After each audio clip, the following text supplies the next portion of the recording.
Well, I'm back. Well, baseball rivalries can be tense, and there's always issues going on, even in the stands or on the field. You have to respect baseball rivals, no matter if it's the Dodgers against the Giants, Cubs against the Cardinals, or Yankees against the Red Sox. Those are like the top three baseball rivalries of all time because they go back many, many years. And for me, being a lifelong Dodgers fan, my most hated teams, of course, are the San Francisco Giants and now the Houston Astros as well. And the Dodgers have a lot of rivals. Yeah, even the Angels, but I don't mind the Angels because they're in the American League. And Mike Scioscia, who was one of my favorite Dodgers growing up, he was one of the greatest catchers during the 80s for us. And then in 2000, he became the new Angels manager, where he was employed there for 19 years. And both Mike Scioscia and Tommy Lasorda have over 1,600 wins to their credit. And also parts of the bench coaches, like, or the coaching staff, Mickey Hatcher and Alfredo Griffin were part of that 88 championship Dodger team, and they would win a World Series in '02 with the Angels. It's like SoCal and NoCal. Of course, Dodgers Giants goes back to the New York and Brooklyn days as well,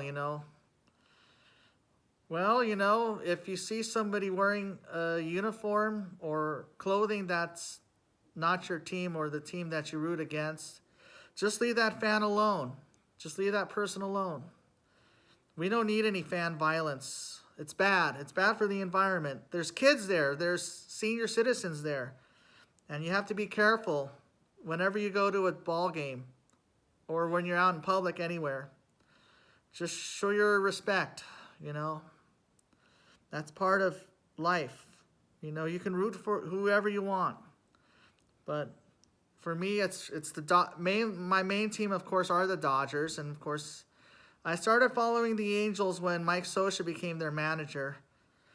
And it's because Southern California is a really big geographical area, not just Orange and LA County, but Riverside, San Bernardino, and Ventura as well have a lot of Dodger fans mostly and some Angel fans.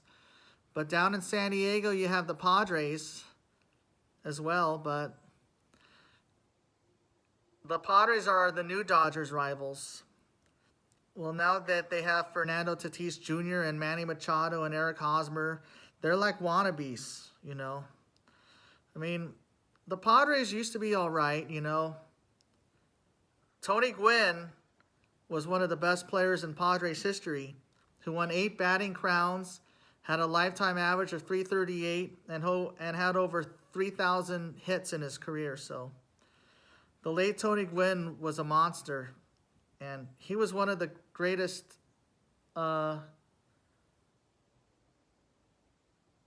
slap hitters in history. He had a sweet swing, and he was very hard to strike out.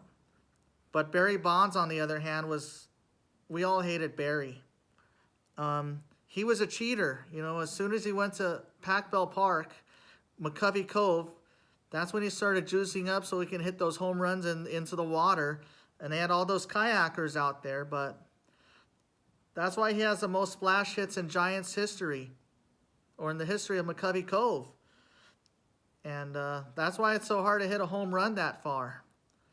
But Bonds really cheated. I was so happy that he never won a World Series. And the 2002 World Series was a good one. So was '88. Because both my Dodgers and Angels would beat both those Bay Area teams up north.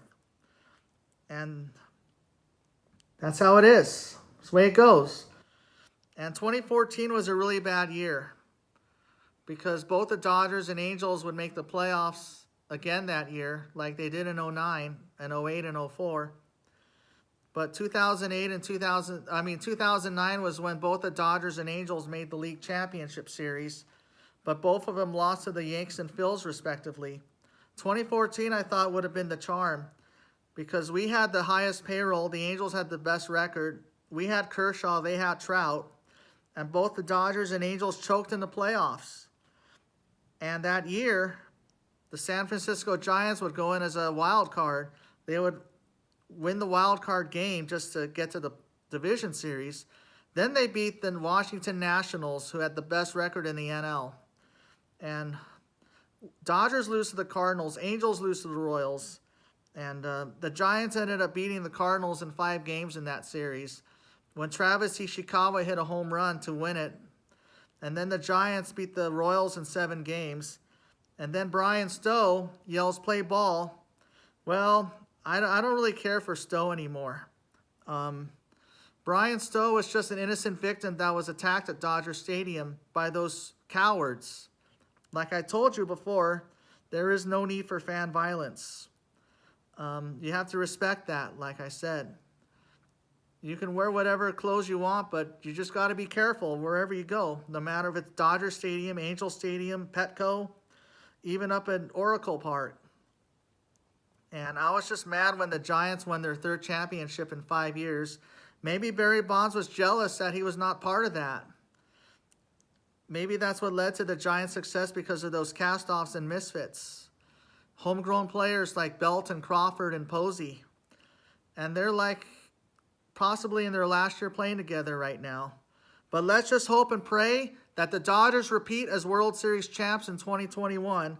Let's get that 2nd win in a row. Let's win for Tommy Lasorda.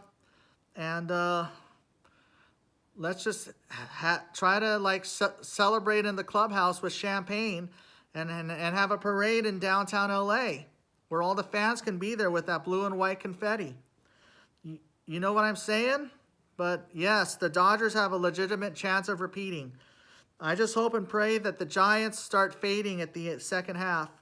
Same with the Padres. The Angels, they're probably going to lose about 90 games this year. They don't have the pitching like we do. And Oakland's going to be in the hunt too. But I just hope and pray that the Astros fade as well.